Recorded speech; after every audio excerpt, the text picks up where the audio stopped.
आतापर्यंत मुंबईत शिवसेना भाजपला जागा देते. शिवसेना काय पाळी आली आहे की स्वतःला शिवसेना म्हणजे अमित शहाची शिवसेना म्हणून घेणाऱ्यांना भारतीय जनता पक्षाच्या दारात जागा मागायला उभं राहावं लागतं आणि त्यांनी दिलेल्या फेकलेल्या जागांवर यांना निवडणूक लढवायची ही यांची शिवसेना. यापूर्वी 60 वर्षाच्या इतिहासामध्ये शिवसेना कधी कोणाच्या दारात जाऊन उभी राहिली नाही मुंबईत. पण एकनाथ शिंदे यांचा गट जे स्वतःला शिवसेना वगैरे म्हणून घेतात ते युती व्हावी म्हणून त्यांचे मालक अमित शहाच्या दारात गेले आणि आता भारतीय जनता पक्षाने त्यांना जागा दिली. लढा. हे हास्यास्पद, धक्कादायक आणि लाजिरवाण आहे. आम्ही शिवसेना आहोत. आम्ही सन्मानानं आघाडी केलेली आहे. 140च्या आसपास जागा आम्ही लढतो आहोत.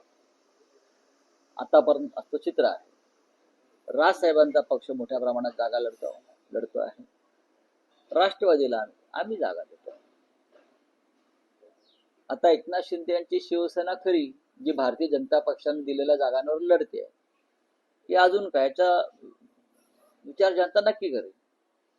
पण मला खूप आश्चर्य वाटलं की आणि मला वाईटही वाटलं की शिवसेना म्हणून मिरवणारे लोक भारतीय जनता पक्षानं फेकलेल्या जागांवर लढतायत. जी शिवसेना आतापर्यंत भाजपला जागा देत होती, बीजेपीला जागा देत होती, शिवसेनेच्या मर्जीनं युती होत होती, तिथे एकनाथ शिंदेसारखे लोक लाचार मराठी माणसाचं दर्शन घडवत आहेत. हे मराठी माणसाचं दुर्दैव आहे. पण राऊतसाहेब, आतापर्यंत असं बघितलं की 2017ची जर आपण आकडेवारी बघितली तर 84 जागा त्यावेळेस शिवसेना जिंकली होती आणि 82 जागा भाजप जिंकली. शिंदे शिवसेनेची अपेक्षा होती की साधारण 100च्या वर 100+ जागा मिळाव्यात म्हणजे स्वतःच्या हिमतीवर नाही, त्यांनी द्याव्यात. म्हणजे त्यांनी मागणी केली आम्हाला द्या, असं द्या, आम्हाला द्या द्या. नाही, पण त्या 100+ जागांची ही मागणी भाजपनं पूर्ण केली नाही. 90 जागांवर शिंदे शिवसेनेला समाधान मागावं लागलं. एक लक्षात घ्या, जेव्हा तुम्ही 2017ची गोष्ट करताय तेव्हाही भारतीय जनता पक्षाची जी काही भूमिका होती ती फेटाळून आम्ही स्वतंत्रपणे लढलो.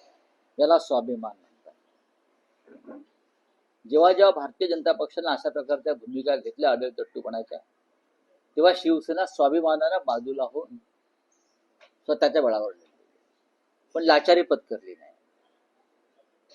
जेव्हा दिलेला शब्द भाजपनं पाळला नाही आणि पाठीत खंजीर खुपसण्याचा प्रयत्न केला, तेव्हा आम्ही स्वतःहून बाजूला झालो स्वाभिमानानं आणि आम्ही आमचं राजकारण केलं. आम्ही ना दिल्लीत जाऊन बसलो अमित शहाच्या दारात किंवा मोदींच्या दारात गवतावर बसून सफेद पॅन्टीला गवत लावून आम्ही परत मुंबईत आलो नाही. आम्ही लढलो, जे काय असेल त्या ताकदीनं लढलो आणि महाराष्ट्राचा स्वाभिमान आम्ही कायम ठेवला. पण आता चित्र फार वेगळं दिसतं. ताबडतोब त्यांनी स्वतःला शिवसेना म्हणून घेणं बंद केलं पाहिजे. ही शिवसेना नाहीये. उद्धव ठाकरे यांच्या नेतृत्वाखालची शिवसेना खरी आहे. पण राऊतसाहेब, ठाण्यामध्ये एकनाथ शिंदेचा भाजपनं मान राखलेला दिसतो आहे. ठाण्यामध्ये सर्वाधिक जागा म्हणजे साधारण मी मुंबईच्या राजधानीची गोष्ट, महाराष्ट्राच्या राजधानीची गोष्ट करतो बरं का. मालेगावला काय झालं, अमुक काय झालं, मीरा भाईंदरला काय, त्याच्याशी मी नंतर बोलू. मुंबई ही महत्वाचं, महाराष्ट्राची राजधानी जी अमित शहा आणि त्यांचे बिल्डर लॉबी गिळायचा प्रयत्न करते, त्याविरुद्धही लढाई आहे. मुंबईत भाजपची यादी जाहीर केली आहे, सर्वाधिक जास्त त्या यादीमध्ये मराठी व्यक्तींचा घटना असलेला पाहायला. हो, पण भाजप कोणाचा पक्ष आहे? भाजप हा मराठी माणसाचा पक्षच नाहीये. भाजप आणि महाराष्ट्राच्या अस्मितेचा, मुंबईच्या अस्मितेचा, मराठी स्वाभिमानाचा भारतीय जनता पक्षाचा काही मात्र संबंध नाही. त्याच्यामुळे त्यांच्या यादीमध्ये परप्रांतीयांचा भरणा असेल तर त्यात आश्चर्य वाटण्यासारखं काय? आपल्याकडून उमेदवारी जाहीर केल्यानंतर बरेचसे नाराजी देखील होताना पाहायला मिळते.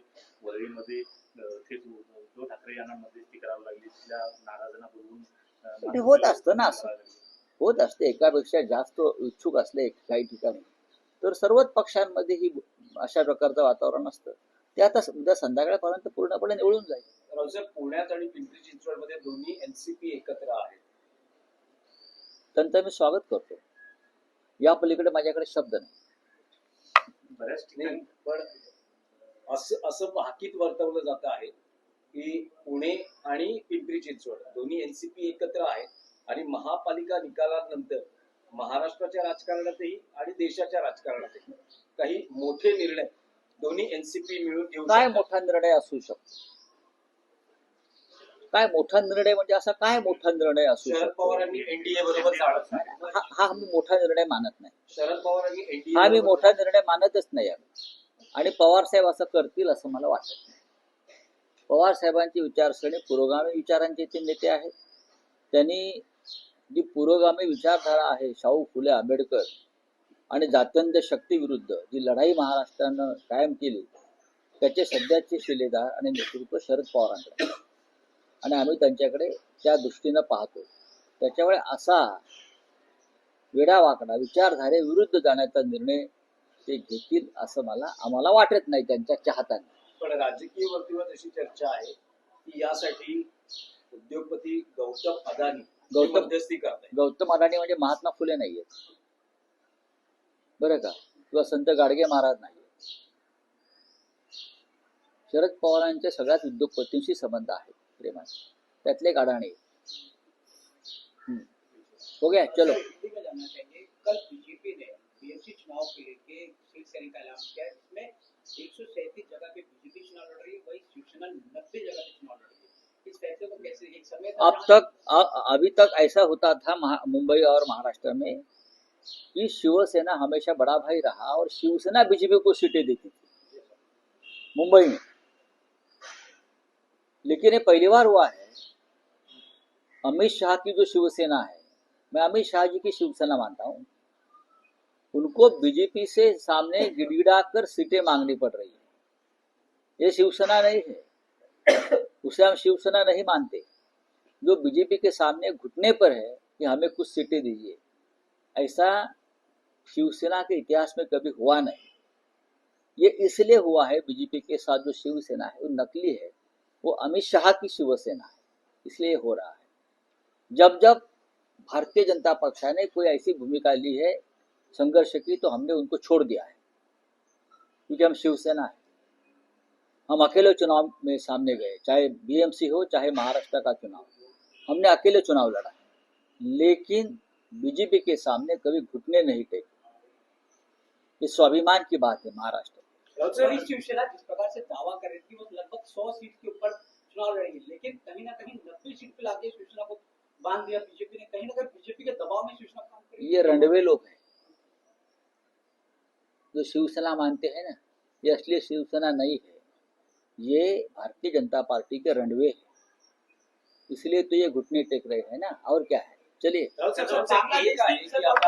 सवाल लीजिए, बांग्लादेश की पहला प्रधानमंत्री जो थी, आज उनका निधन हो गया, खालिद जिया. कैसे देखते इस घटना, क्योंकि बांग्लादेश जिस प्रकार का वातावरण बना है, उसमें ऊपर क्या हम रिएक्शन दे सकते हैं? उस देश में शोक मनाएंगे और क्या है. जागा वाटप पूर्ण झालेलं आहे, उमेदवारांना एबी फॉर्म देण्यात आलेले आहेत आणि आता खरी लढाई सुरू होईल प्रचाराची. म्हणजे प्रचारात नेत्यांच्या भाषणाच्या तोफा धडाडतील वगैरे वगैरे. तर राज ठाकरे उद्धव ठाकरे मिळून संयुक्त किती सभा होऊ शकतात? मुंबईमधल्या 6 लोकसभा क्षेत्रामध्ये संयुक्त सभा होती दोघांच्याही संयुक्त सभा. 6 सभा. हो.